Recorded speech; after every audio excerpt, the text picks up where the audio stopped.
Good afternoon, everyone. My name is Ryan Noonan, and I'm a veteran of the United States Air Force. During this time, I'd like to take a couple moments and tell you about my life and what has brought me to this point. I'd like to start off with a quote that I once heard from a general, which his name is Douglas MacArthur. "No man is entitled to the blessings of freedom unless he be vigilant in its preservation." I was born in Cape Canaveral, Florida, where I spent the entire 19 years of my life learning about the different values of our society. At a very young age, my father would take me hunting with him, where I learned how to harvest our own game and not rely on the grocery store for a food source. Even when I was 10 and I broke my wrist playing soccer, going hunting with my father was far more important than worrying about a stupid broken wrist.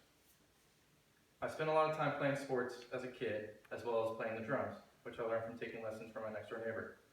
To this day, I still play drums, and I consider it to be the best stress reliever for me. When I graduated high school and enrolled in college, I quickly found out that it was not for me. I was getting bad grades and I kept on skipping out on class and just wasting valuable time and money.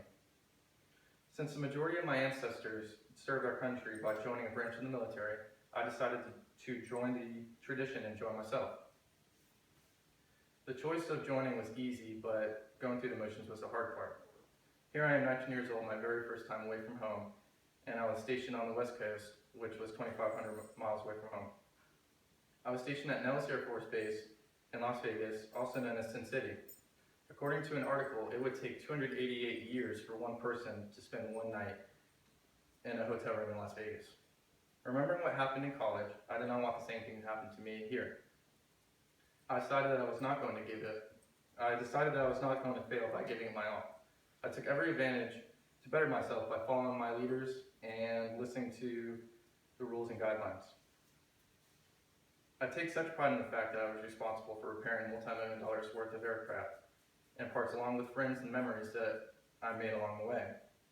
In summary, without guidance and knowledge that I accrued from family and friends, I could very well have a different story to tell you about, which might not be as positive as this one.